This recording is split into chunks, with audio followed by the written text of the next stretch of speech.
a lot of other types of stuff, such as fact finding. That usually is my foundation in any case that I get involved in, is the fact finding, finding out what happened, how it happened, getting a preview, a lay of the land, if you will, and following the leads where those leads lead. And if I find that there is something that we need to advocate for, or then we move into those types of discussions and then start reaching out to local law enforcement and government to find out what we need to do to accomplish that. But we just don't jump right in, right? And lo and behold, this is going to shock you who it was that wanted me to come in. It was Barbecue Lady and Tammy. They were the ones that wanted to fly me down there. So, you know me, I don't really get or collaborate with anybody without doing my fact finding and my due diligence. So naturally, I was looking at some of the stuff they were doing.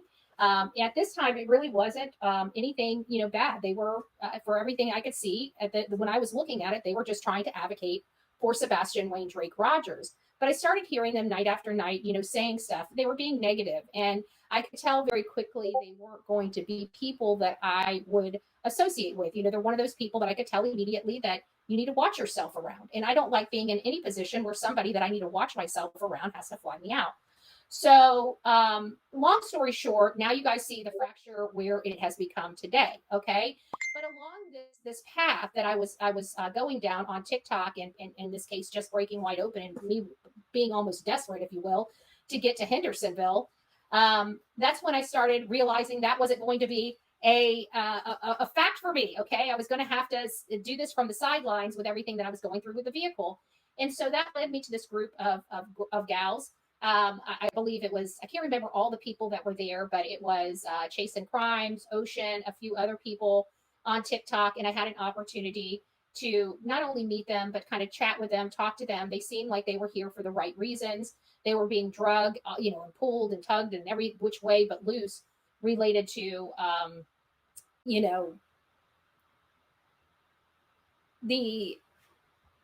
the controversy already beginning in the Sebastian Wayne Drake Rogers case. It was like nothing anybody could say was right or without getting drugged through the mud and things of that nature. But I really took a liking to these girls, and they sat down and they went over a lot of stuff with me. And we're going to be discussing some of those things, such as identifying the houses that videos were taken from. Law enforcement went there and hit there that very first day. So without further ado, guys, I would like to welcome Chasing Crimes to this channel.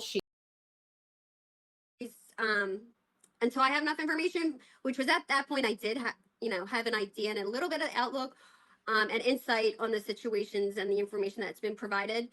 And I thought that he was put into the a vehicle in the garage, considering that he never exited the home, that clearly on footage, clear footage that we know of publicly at this time. So that little interview there, when they didn't speak, or when I couldn't go back and review that, and I have the notes on it, I found it very odd that they left that out. So if anybody has that part and has it recorded, because I didn't record that interview, please let me know, because I did ask people before for that, and nobody seems to find that has found that clip.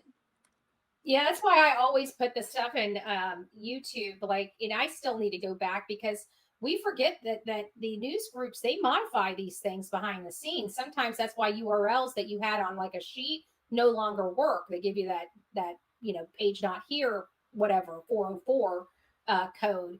And it's because they modified it and changed it. And so they package it looking the same, but the video has changed. I've seen that a few times where I've had to go back to my live and hunt for it to get clips that were later removed.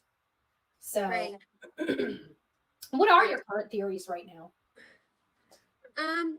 So based off of that, in the beginning, my original theory, because of that interview with the EMA director, I thought that he was put into the vehicle from the garage, because there's plenty of camera footage, and I completely understand cameras in that neighborhood, and I completely understand that it's a dark neighborhood. But I just find it very odd that there would be no footage of him exiting the home. So I never really believed that he was a runaway from the start. I mean, obviously in the beginning, I kept my mind open to that. As more information came out, I didn't think he was a runaway. Considering, I mean, he left the money underneath the mattress and stuff like little tidbits that add up that he definitely was not a runaway. But in my opinion, he was not a runaway. But so I thought that they had put him in the vehicle. But then as more footage came out, like the flashlight Mhm. video, which I never ever thought that that was a trash truck. I didn't. Um, I thought right away it was a vehicle, and the fact that it seemed like Sumner County was very upset at the fact that well, we know that they were very upset at the fact that that was released. So that has been a kind of a focus of mine. So it put me back to the theory of that he was, after, I don't think it was into the garage and he left, and he was transferred during the 911 dispatch call, which was my original theory. I then, now I, based off of everything else and the information I think that he was taken out, carried out, and put into a vehicle in the common area.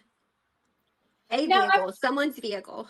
yeah, now I want to go back just a little bit. I want to rewind a little bit because a lot of people don't realize how much work you've put in. You're not just pulling theories out of your rear end, right? I No. mean, you did some major legwork. Do you want to dive in just a little bit about some of the work that you did behind the scenes? Because, for example, I was on, I believe it was your show where I came on panel, and you and a bunch of other wonderful people were on panel as well.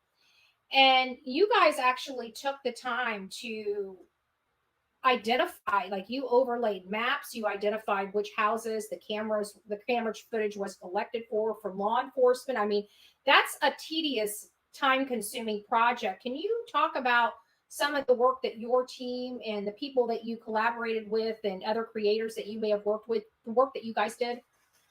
Yeah, so as far as the cameras footage goes and the maps, as the dispatch call was, when the dispatch call came out, we sat there and we listed off, we pulled, we used Google Earth, like we all do. We used Google Earth and then listened through the dispatch call. We marked down, as they said, clear or nobody's home, or um, kind of designated what cameras they touched and which ones they had to go back. We went over through that to see what is the likelihood of him walking out the front door and and being caught on camera.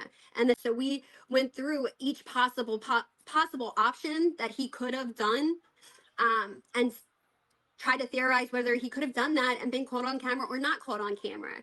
And it was things like that that we would kind of deep dive into and review and bounce ideas. That we're all trying to identify. I feel like this is yet another distraction, another thing to get people talking about him. I heard he was fired, and it seems awfully funny that he is in an article without his clients talking about another video, and we just caught him manipulating and compromising a photo on social media. What do you think about this new information? Um, I'll leave it at that. I don't want to taint your response. So I I think it's just another distraction. To be honest, I really do think it's another distraction. The time frame, though, it's clearly not the time because it's light out. It's at, he's saying it's at midnight, correct? yes, he is. And you know what? I thought the same thing, but I didn't even think that he had. He likes to put his own date and time on things. Yeah. Um, So yeah, I forgot about that. So you're right. Now that I think about it, it does feel like it was much brighter than I would have anticipated at that time of night. A woman that made a lot of money off of a fundraiser for blip boards that she never even produced the blip boards for. So she's calling this child an essayer, capitalizing to tens of thousands of dollars off of his name. It's just I'm not going to go any further down that rabbit hole. What would you like to see happen in the Sebastian Rogers case?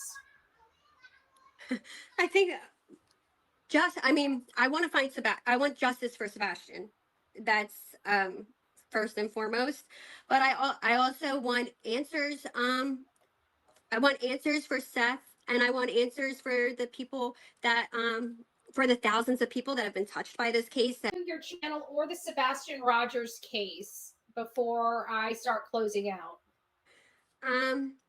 As far as my channel goes, I do want to point out that everybody is welcome to come over to my channel. Everybody's opinion is welcome. As long as you are respectful, I mean, that's how we learn with these cases. That's how we bounce ideas off each other.